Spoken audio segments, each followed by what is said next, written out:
think is where like an orchestra, all the different pieces kind of come together and they're making this sweet song that just makes you want to sit down and listen.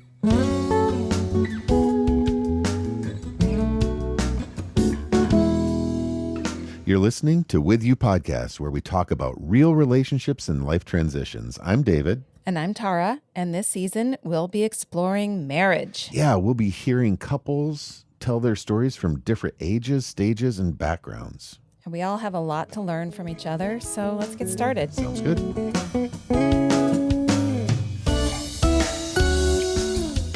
Well, we're so excited to be with Zim and Jason today. They're a couple that have been married. Oh, I don't even know how long they've been married, but they're willing to talk with us about their story. Yeah, and so we're thrilled that you're here. Welcome. Yeah, Thank you for having us. So excited to have you guys. So why don't you just jump in and tell us each in turn your name and a little bit of your background, and then we'll start hearing about the two of you together. Fantastic. So I'll kick things off. My name is Jason Flores. I am originally from Charlotte, North Carolina. We ended up moving out here to the suburbs, the Chicago suburbs, when we got married about 3 years ago. I currently work as a data and analytics consultant for one of the big four companies, and super excited to chat with you all today. We're excited to have you too. All right, Zim, what about you? Okay, my name is Zim Flores. I'm an entrepreneur. I do a million things at the same time. That's pretty much my story. I was born and raised in Minnesota and North Carolina, and Jason and I are both first generation Americans. So his family's from Honduras, my family's from Nigeria. So I was born in Minnesota. So my brother and I are the only ones in our family to be born in the US. And then Jason's brother and him were born in New York. And Jason, how'd you end up in North Carolina from New York? Parents' decisions. I think I started school, elementary or first grade, maybe second grade in North Carolina, and we had some family that was already in the South, and my parents just one day just decided to make the move. So we got the big moving truck in the big city, and popped up in Charlotte. Amazing. And so I'm curious, you're in Charlotte, Zim, you're in Minnesota. How did your lives intersect? So we actually went to college together. I studied biology and Jason studied economics. And the thing that tied us together was that we were both in what was called the undergraduate research program. So little fun fact about me, Tara, you might not know this, but when I was 19 years old, I cloned a gene that had some similarities to a genetics disorder. Yes. Very. It's an interesting little snippet of my story, but because of that research, I had taken some time to work in our undergraduate research office, which is where I met Jason, who was doing undergraduate research in economics. Oh, wow. Wow, very cool. So you cloned this gene when you were an undergrad in college. Correct. Pretty cool. Yeah. I did not know that about you, Zim. Surprise. Very cool. So you guys are both in research in different areas. And what happened? You spotted each other across a computer somewhere? So we have a mutual friend. She was kind of like a mom to us. And we would always go and visit her. And because we were always visiting her, we just happened to always bump into each other. And Jason was this interesting kid. He's younger than me by a year. And so I met him when I was a sophomore, I think, and he was a freshman, or maybe I was a junior and he was a sophomore. I can't remember, but we met in that office with our mom, basically our college mom. Yeah. Oh, cute. So it helps to have a mutual connection and person you trust. Absolutely. So Jason, what did you first notice about Zim? That she cloned the gene. That's right. So her You know, intelligence, you're like, wow. um, I, I think that Zim's just interesting, right? So she called me interesting, which my ears perked up when she said that. But I think Zim is naturally just very curious, inquisitive, and the three of us would just sit down and chat and laugh, and Zim might be headed out, I might be headed in, and um, we just got to know each other, and you kind of hear just the interesting stories, things that you're doing at the time, and obviously even research. When you think about it, it's super nuanced. It's like, oh, what are you working on? And you just kind of find things to build off from there. So yeah, her intelligence. Yeah. I like it. I like it. So Jason, what were you studying? So doing research in economics, what were you cloning in economics? So it wasn't actually like economics research. It was actually marketing research. Okay. So yeah. So I was actually working with I don't remember the name of the company, but they were doing like sound acoustics. And so yeah, basically we were testing out the I don't know if I'm gonna get my verbiage correctly, but like the the reduction of sound frequency. And so yeah, that project we had we had the product, we were testing it out. We actually ran a couple focus groups. We talked to them about the product or potential customers, and yeah, it was really interesting. It sounds like you guys got to know each other through some good conversations about what you were interested in and what you were studying. So when did it start to did it become a friendship first, or did somebody ask somebody out? When did that start to shift? Yeah, it was. I would definitely say it was 100% like friendship based first, Mm. right? Like I would say, just like in that college atmosphere, you start going out, you go get dinner, you meet up with friends, and I think we had an overlap of a lot of friends in the same social circles, which made things easier. Yeah. So And then, yeah. dun dun dun. Yes. And then right after I graduated college, I sold everything that I owned and moved to India. And Jason came to visit me. He was the only person who came from my friend circle, family. I was there, I was living there, I was working there. And he came to visit me. And that's when things really kind of hit, I guess, started, Yeah. Romantically at least. And so I speak Hindi. I spoke at the time, and so we were every day we would spend a different day in a different city, and I wanted him to see the India that I had fallen in love with. And so that's kind of where it all picked up. And that was, I don't know, gosh, it was so long ago. It was like 10 years ago, a little bit over that. Yeah. Okay. So the relationship was all friendship while you were in college together. And then For the most part. Zim, you are full of surprises. You Surprise. don't do things small. No. No. So I want to know, Jason, kind of being in the guy's head of, so she sells everything, goes to India. What's the process of going, I'm going to go and visit her, I'm going to go hang out with her? How'd you reach that? That's a great transition. So I was actually in the middle of a transition myself. So I had just finished my first year of grad school, and I was actually getting ready. I took a full-time co-op. So I was actually headed to California. I was headed to Sacramento at the time. So I was packing up my things and moving too. And, I don't know. I think if I wasn't moving, it would have been a lot harder to do, because I was already kind of gearing up for the transition of going to the West Coast for the first time and everything that comes along with that.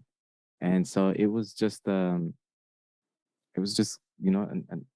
opportunity. We had exchanged a couple of letters, uh, handwritten letters actually around that time, and yeah, it was just it was my first time in Asia, and I'd never been. And my again, like Zim mentioned, my family's from Honduras, so kind of I never had even really pictured going, and so and I remember very vividly landing in Delhi for the first time and thinking, what am I doing? I need to go home. Yeah. And so yeah, it was a time of transition and good transitions. Yeah. How did that kind of being together in a new culture, kind of Zim, you're wanting him to kind of catch the passion, catch the heart of the country and the people. How did that bring you both together in kind of a very different context than you were in college? Well, I think that so when I moved to India, it was my first time living in another country. So I'd been to another country, I'd been to Nigeria with my family though. So it was very different. And so when I moved to India, it was kind of like, they say it's an assault on the senses. It's like you see different things, you smell different things, there's just so much going on, so much color, so much life. And so it was I was completely out of my comfort zone. By the time Jason got there, I was much more comfortable and I was able to kind of show him what I had learned throughout that year. And so the context that was different was, you're in college, you're around people that things are just very comfortable, right? You come to college and you don't know what's going on, but as you spend more time in college, things just become much more familiar. And so for us, it was not only being in a different country, but Jason doesn't speak Hindi. He could pass for Indian. Some people would think he was Indian, just based on his skin tone. But then I was the one that would speak Hindi, and people would just be completely confused. And so it was very interesting. Jason, his first language is Spanish, so he's always been used to being able to communicate if he's traveling to Spanish speaking countries, but being in India, there, you couldn't do any of that. So that was a really interesting learning curve too. I bet. I mastered the head nod. Yes. Yes. It's helpful. We always try to learn at least thank you, please, and where's the bathroom when we go to a new country. But something about that too, of being out of your comfort zone and also in this new sensory place. It's one of the reasons we travel so much. It's intoxicating, isn't it? And just kind of helps you get to know each other in a way that's not the same. Absolutely. Absolutely. Yeah. And I still have some very vivid memories. Like I said, that, when we left the airport, just like I remember leaving the airport and it was super hot. And I was like, ooh, I need to get back into the AC. And there were security guards who wouldn't let me back in. Oh. And I'm just, where am I? What am I doing? And it feels like those memories were just like burned into my conscience because I distinctly remember that feeling. And then did Zim help you feel more comfortable once you guys were hanging out together? Always. Come on, Tara. Kidding me? Always. No, so when he arrived, it was evening and there was some random dust storm. So we were driving around trying to find an ATM to pay our taxi driver. And it was, a hot mess, but that, when we travel, we are very, very random. But it makes for really good stories. I bet it does. Well, and that flexibility is so important in marriage of that kind of, okay, what's coming next and how are we going to figure this out? The curiosity, and parenting. the curiosity, Absolutely. the risk taking. Yeah. Parenting, marriage, any kind of relationship. If we get stuck too much, 100%. it Absolutely. leads to conflict. Yeah, you guys are already practicing these good skills before you're even together. So tell me, be honest, Zim, like when he arrived, was there already interest there? Oh, I feel like I've always had a crush on Jason. I don't know if he knows that. He's All just sitting right. over here smiling. Yeah, But that's good to hear. he's easy on the eyes.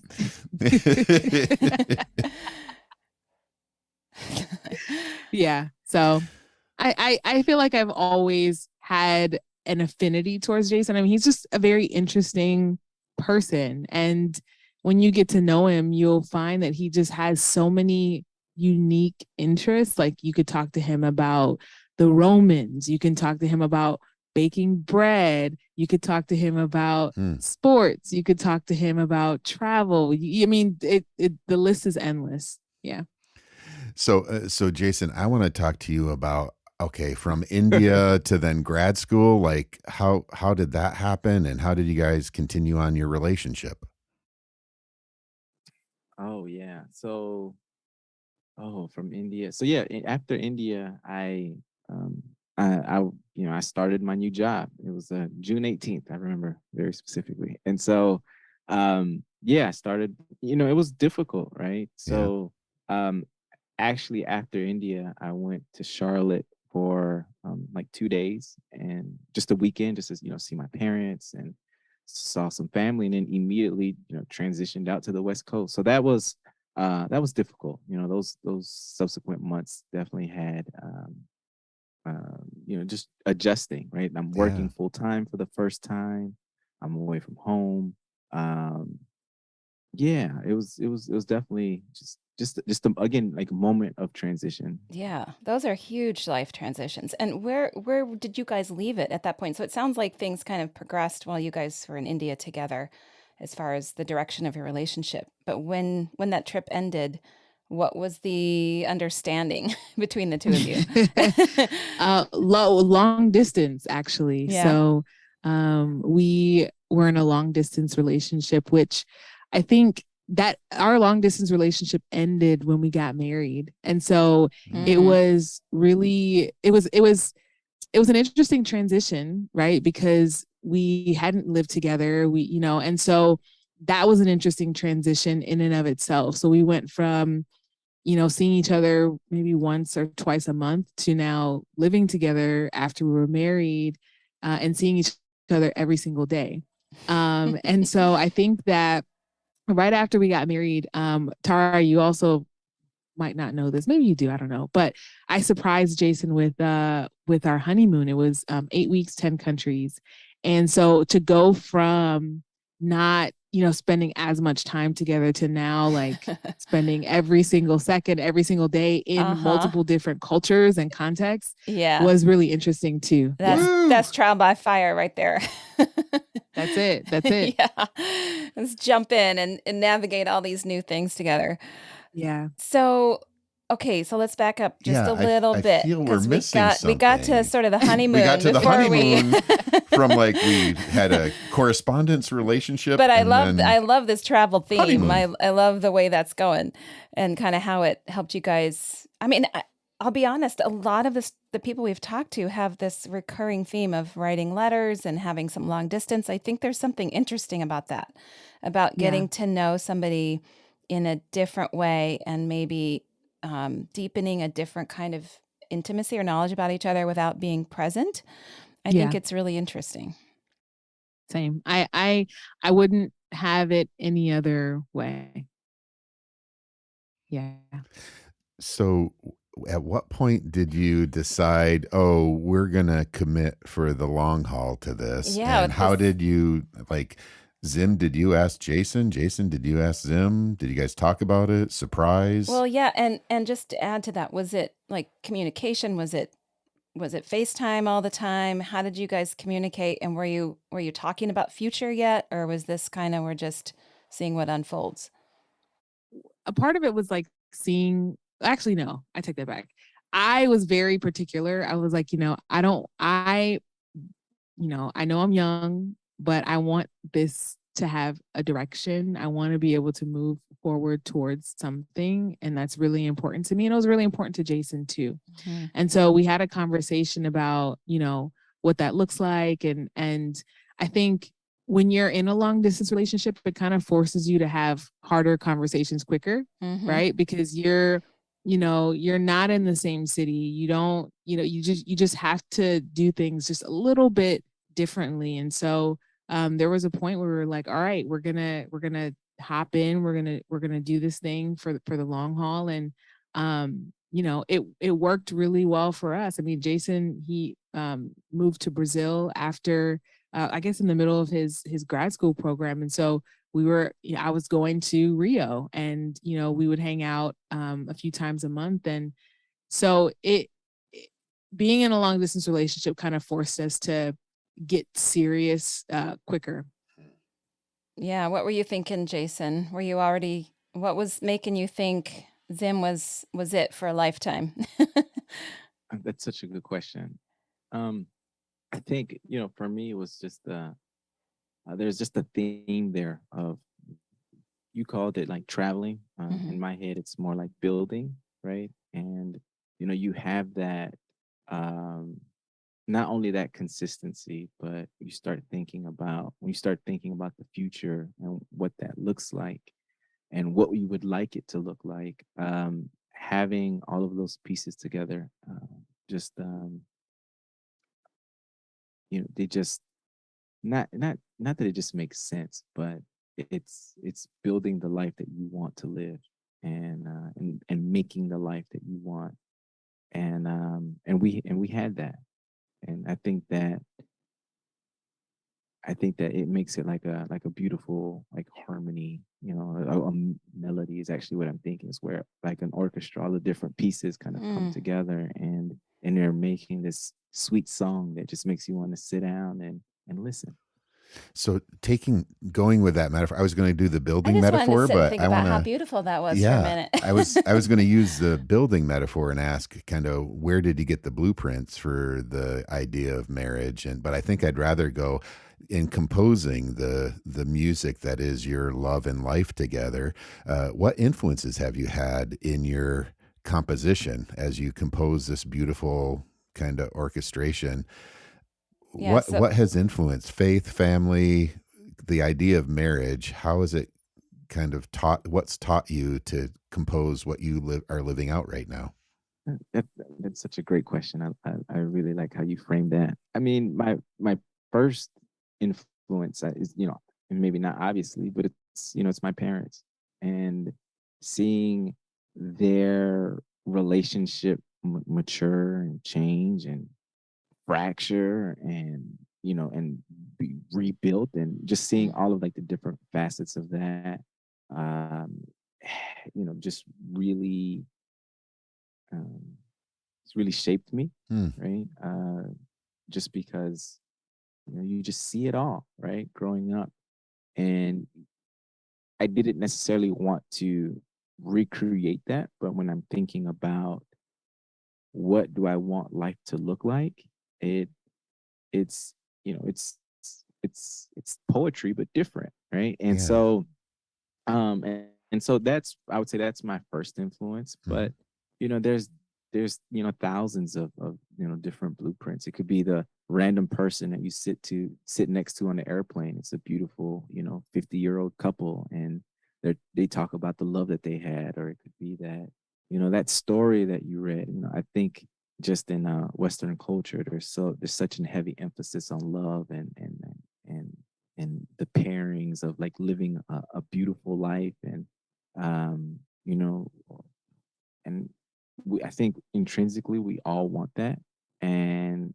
so for me, that's why that metaphor of building is just so important, because it allows you to look forward, Mm. and it allows you to also look backwards and see the structure that's there. mm. And so it's a I guess I'm kind of drifting away from the original No, question we're here, we're but loving your metaphors, Jason. That's beautiful. um, but it's just really, it's what I would call, um, building a marriage in the 21st century, right? Because Hmm. it's modern, it's different, it's not as classical as it once was, and so it requires us to be flexible, and but at the same time remain committed. And yeah, yeah. And I like how you talked about fracture and repair, seeing that in your parents and not wanting the exact same thing, but learning from their struggles, learning from their solutions, maybe not imitating that, but learning from it is, I think we have to pay attention in order to have a purposeful marriage. Exactly. And one of my thoughts about my parents, um, they've been together, I think, like 34, 35 years, so they've been through a lot, right? I think about raising two boys, and first generation immigrants, right? That whole story, and then some. Uh, I just for me, family is super important, and building a healthy family and having that healthy that ecosystem of what makes a good family is something that I spend a lot of time thinking about. Mm-hmm. And and Zim kind of makes it easy, sometimes. Sometimes. uh, when trying to build something like that. Yeah. And that is that's what does it for me. That's amazing. Zim, I what think, about you for influences and your yeah. thoughts on marriage? So it's interesting. So faith plays such a huge role in both of our lives, and especially in God's design for marriage, the covenantal nature of marriage, and the sacrifice that you find within marriage. And so, we spend a lot of time thinking about that, and marriage is hard. It's not easy by any means, but we have this blueprint that we find often in the Bible to look at. I came from a single parent home. So my father, quick backstory. Mm-hmm. My father was he was abusive to my mother in many different ways. But one day he came home. He had a gun, and I was, I think, 1.5 at the time, and my brother was a little bit older, or maybe I was a little bit younger. Maybe I was like 6 months. But my mom decided that when my father went back to Nigeria for a business trip, that she was gonna hit the road. So we had exactly one relative in the United States in Los Angeles, and we took our very first cross country road trip down from Minnesota to I think Texas, and then over to LA on a Greyhound. And so my experience of seeing marriage was very different. I didn't have any real kind of marital influence in my life. I just had my mom, who was basically single until she got married the year before I graduated college. And so, my entire life, I didn't have that, kind of influence. And so I didn't have anything in the natural to look to. And so it has been really interesting. We are coming up on 4 years of marriage this November. And so, by the grace of God. Amen. And so it's just been, it's been a beautiful story. It's been our story. It's a little unconventional, but, it's been something that I couldn't have written in the best poetry. I couldn't have written it myself. And so I've learned a lot, and it does make it that much more challenging to it makes it that much more challenging when you don't have a reference for marriage, Yeah. right? Like I look at some of my friends who've come from 2-parent homes, and the way that the father interacts with the daughter, or the way that the father interacts with the kids, I have no reference point for that. And so everything that Jason does with our daughter is new to me. Yeah. Everything is new.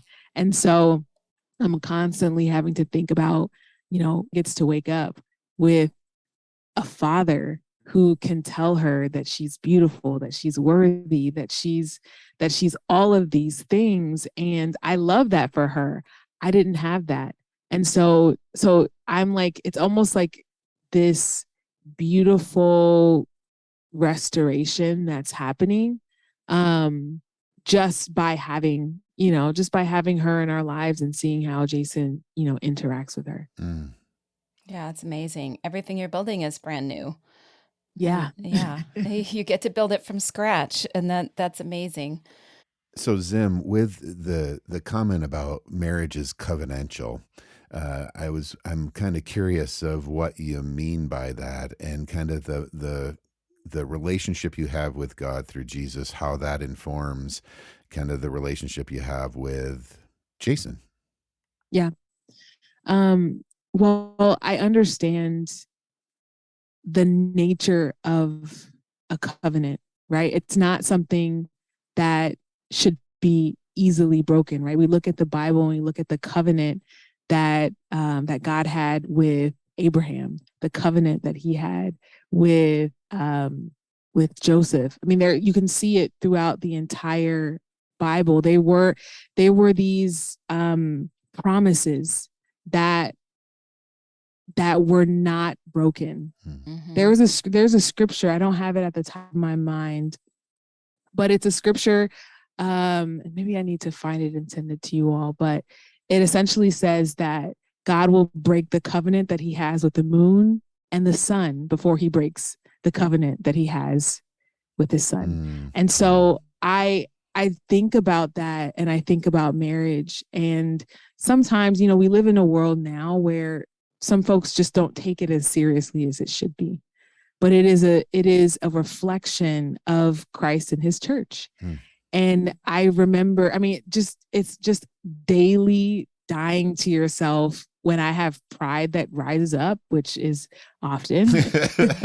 I have to, there's just so much that goes into it, especially when you think about, your marriage and your flesh. Yeah, I call it your stinking flesh. Oh yeah, yeah, we can relate. I love the word that you use that there, though, Zim, when you talk about a covenant as promises, because a lot of people tend to focus on the idea of a commitment like that as something that traps them instead of frees them. So I like the idea of promises instead of something that's it's a that's holding you boundary. down.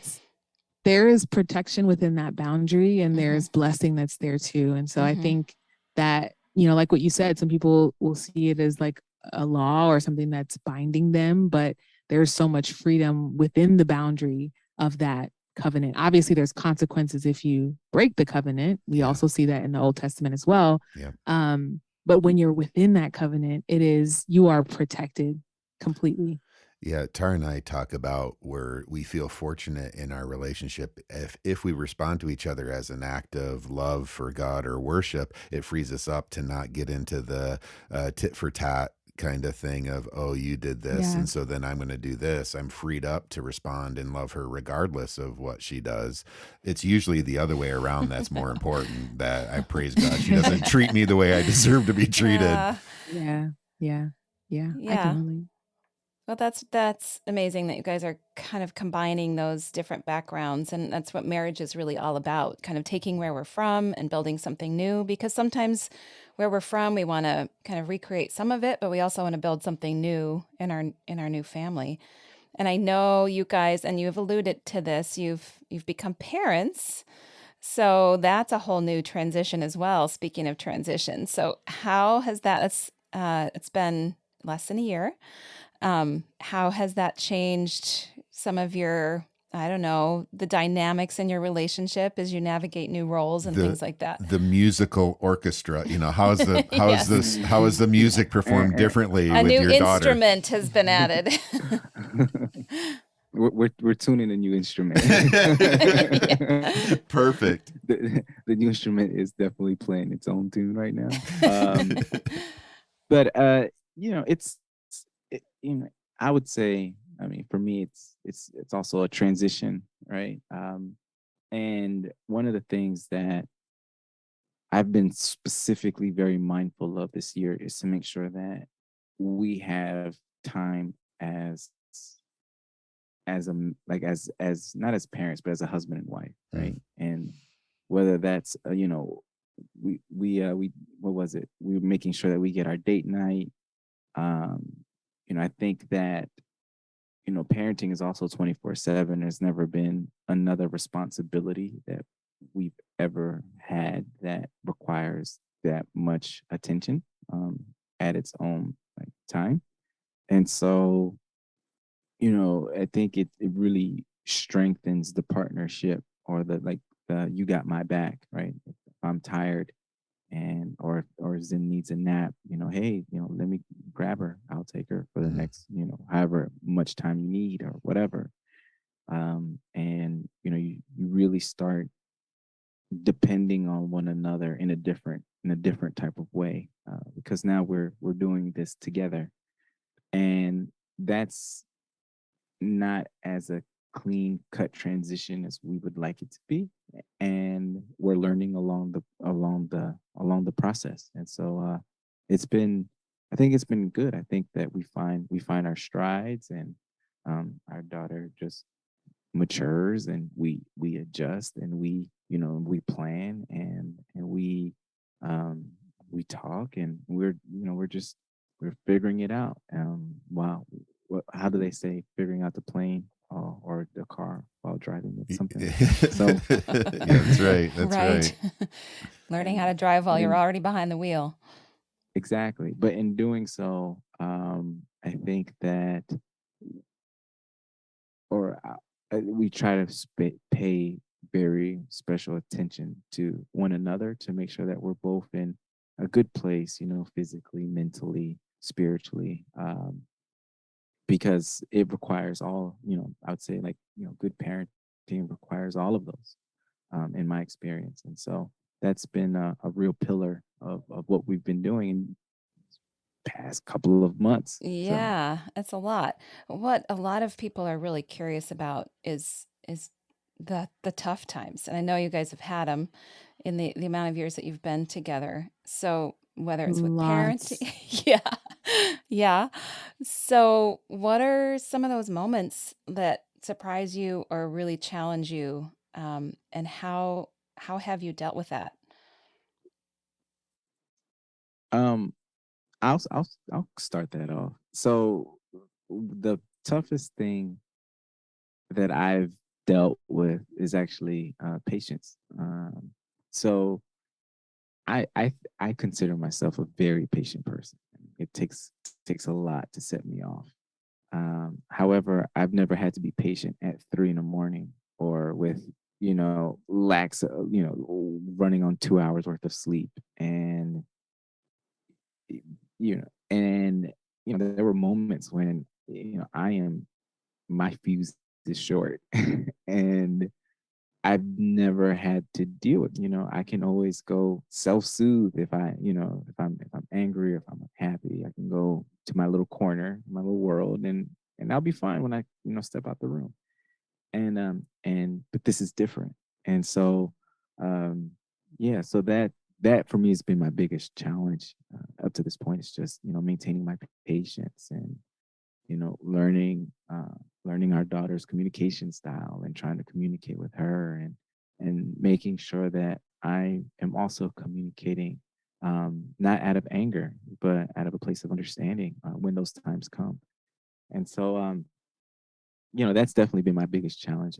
You know, for me, it's like with rain and sun.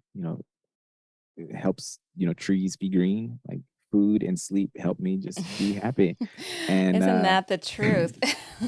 and so just messing with my sleep schedule. That was tough, and I think that at least it feels like I'm on the other side of it. But that's been my toughest situation. Yeah. Um, I think it's just been an interesting, you know, it's just been an interesting time. It's all interesting, right? Like I didn't know, I was scheduled to be induced actually. I had been diagnosed with gestational hypertension at 28 weeks when I started dilating. But um, you know, by the grace of God, I was 4 centimeters the Saturday before I gave birth. On day I was scheduled for my induction. I went into labor on Monday night at 10:45 p.m. I walk and I sent a text message to Tara and I was like, OMG. I had prayed that morning. I said, God, if you're gonna do it, it's gotta be today. It's gotta be today. It's gotta be in the next, 24 hours or whatever before the scheduled induction has to take place. And Tuesday morning, she was born at 11:30, an hour and 15 minutes after I was scheduled to be induced. And so Wow. everything about the Mhm. whole experience was just mind blowing. It was hard. It was challenging. I knew what to expect, but I also didn't know what to expect. There's like an element of like, you can prepare, but you're not really prepared. Right. And so here she comes into the world, and we instantly have this responsibility that we didn't have. You know, Jason and I were huge travelers. We just get up and go. And now we have this little person that we have to, like, you know, who has a feeding schedule and who needs to sleep every so often. And there's like the element of spontaneity. It looks a little bit different in this season, right? Because you can't just get up and go with a newborn. You have to think about, okay, you got the diapers, you got the wipes, you got the breast pump if you need it, you got the bottles. You have all these things that you have to think about that we didn't have to think about before. And so that was, you know, hard. This is probably the longest time that I have not been on a plane, and that's also been something that's really been interesting for me. And so, you know, beyond those, I've really enjoyed being a mother, especially now that she's old enough to communicate, like, you know, through smiles and things. I mean, obviously it's nice. She can't talk to me, but she can smile, and that's enough for me for this season. Before it was like, you know, nothing. Yeah. You talk and it's like grunting, and that's it. We call that the larva stage. Exactly. And so, you know, everything has been just new, and you know what to expect, but you don't really know what to expect. And so I know that in this season, the constant really is just change, you know? Yeah. I mean, that's one of the big things I was wondering about for you guys, because your relationship's been so characterized by travel and just spontaneity and the ability to get up and move different places. And so you have some of that element of not knowing what to expect with a baby, but not the freedom of just, you know, that adrenaline rush and the fun of travel. So what have you kind of replaced that with? Have you found some ways to give yourself some, I know Jason talked about your date nights, and I'm glad you're doing that. But have you found some ways to kind of reconnect and find some of that spark? I know you all can relate to this, right? Once a traveler, always a traveler. Always. She has her passport. Of course, so we're hitting the road. So good. We're hitting the road soon, maybe in the next couple of weeks, actually. And so we're a little nervous because, you know, I've never taken a baby on an airplane, and I don't know what to expect. So, you know, just talk to me, everything Zim. else. Well, yeah. Okay, cool. I think of two stories. One is just the crazy way you have to get the picture of the baby for the passport. Oh, right? Yes, I mean, absolutely. I don't think people that haven't had a passport for a child don't understand like holding and the angle and everybody yelling at you about the picture. She cried until she smiled. And I was like, wow, we got that one good photo. So it's a good one. That's a good right. one, but it took a lot of work. And just the I can still remember just sweating through my shirts on the plane, praying that the kids wouldn't cry and I wouldn't be that parent where there's just chaos and the whole plane is angry. And now, as seasoned travelers and parents, I often want to go up and offer, hey, I'll walk your child up and down the aisle. He wants to walk the babies down the aisle. And just like, I feel so much for parents traveling, because it's great. We want to support that. And just like, it's okay. We're all in it together. But it's a little creepy that you see me, this old guy coming up at, hey, I'll take your baby up and down the airplane. So, for some reason, no one ever takes me up on it. Yeah. Oh my gosh. Yeah. So do you have a destination planned for her first trip? We're thinking, no, we have some family in Mexico City. But we also just love Mexico City. And so we were thinking about going there. And then my brother is in the Navy, and he's doing his last year in Japan. So we're thinking about that. We're also thinking about Turkey. And why are you shaking your head no? He's shaking his head no. And I'm like, Istanbul all the way. Sounds like you got to get your itinerary straight. We got to get them straight. Yeah, we're going to watch how a relational repair happens right now. Exactly. I don't know about Turkey right now. Well, that's the way to do adventure and kind of include her into the kind of beauty of how your relationship started and developed. Of now you get to include her, and there's something really life giving for us of sharing that with our kids, that it just strengthens our relationship to bring them along and help them learn to be global citizens and Yeah. realizing. There's so much more out there than just our little neighborhood and where we grow up, that it expands our heart, it expands our minds. I'm glad you're doing that with her. Yeah, I'm always a fan of start them young. They'll be good travelers if they just that's the way they live. It's cool. So Yeah, I love we that. want to end with the question we've been asking everybody. We ask different questions, but this is the one that I think is we try to ask everybody. If it's kind of the advice question of what wisdom would you share for someone coming up behind you, whether they're newly married, thinking about having a family, just in those first years of marriage. What wisdom could you pass along for them that might make the journey just a little bit easier? That's a great question. I would probably say, um, along the lines of what Jason had mentioned, which is dating each other. I think we've created some, like rituals that we have when we travel, especially around things that we really love, like nature, even though Jason has allergies, and food. We really love food and really great dining experiences, but we also love exploring and understanding what it's like to live as a local. What do the locals do when they're there?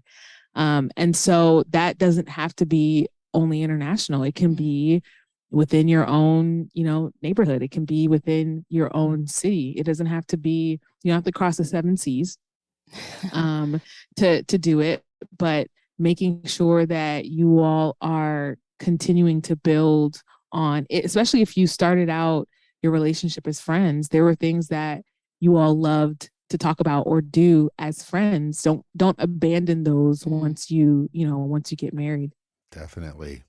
Yeah, that neighborhood travel. I just took Tara to Uzbek restaurant in the neighborhood, and Oh wow. you can have an adventure right down the block Doesn't from your matter where you house. live, you can always find a place that's a little different than your usual. And Yeah, the waitress absolutely. in Russian tried to get Tara to dance with her Oh my in the gosh. restaurant. LOL. And so just we'll let everybody just have that mind David's good picture. at keeping things creative and Yeah, So I love introducing it. new things. Yeah. yeah, Love it. don't forget what got you there. I Yeah, think that's good that's a advice, really Zim. good piece of advice. Jason, you get to wrap us up here. Wow. What would I suggest? I'm a big fan of just keeping it fun, right? So, you know, marriage is hard, parenting is hard, and life in general is hard, but you find your moments, right? And you make those moments, just, have fun. Sometimes it's as simple as like you just mentioned, just being in a restaurant and, connecting with the waitress, and having a good time. And so, just make sure that you're having fun. I think that fun makes things so much sounds bad. I'm saying bearable, but not in a sense that life is like, Yeah. not this, heavy struggle, but it makes everything so much easier. It makes it worth doing. Yeah. And fun changes, right, as you get older. And Yeah. like for me now, fun, um, it just means so much more. And I'm having a good time, or I don't want this to end. I'm having so much fun, right? So, intentionally making time to have fun to me is key. So important. Don't just be business all the time. Keep Yeah. having fun. That's right. Fun fosters flourishing. There you go. Yeah. That's a really good word. I love that. Don't stop having That's a fun. good one. That's a good one. It's a really good one. Well, this has been Fun a and ton of flourishing. fun spending time with you all. Thank you so much for inviting us in and sharing a little bit of your relationship with us and the people that are listening. It's been fun, but it's also been encouraging. Makes us want to do an Thank you. international trip with you. That's for sure. That's right. I'm game for Listen. Istanbul. Yes, yes. It's a beautiful place. I don't know why he's tripping. He learned Turkish in college, Because and he's his got a new college baby teacher daughter. Turkish. He's got a new baby. It's a whole of a different ball game when you're thinking about Yeah, somebody else. it does. I It get raises some different parts of ourselves up to the forefront, doesn't it, Jason? Yeah, but we'll dream of a trip together sometime, and David can entertain the babies, and we'll all have some fun. Yeah, there you go. You have a baby that you can walk up and down the aisle. Yeah, Oh, that's so right. good. I'm there. I'll be a Manny. You've made him happy. So, hey, thanks so much for joining us. Yeah, thanks, guys.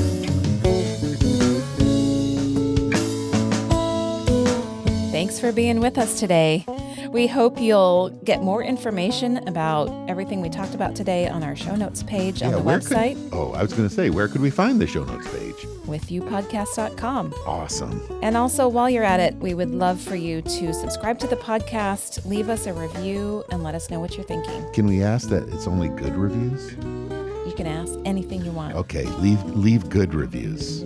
We would love to hear from you and respond. So Thanks for listening. see you next time.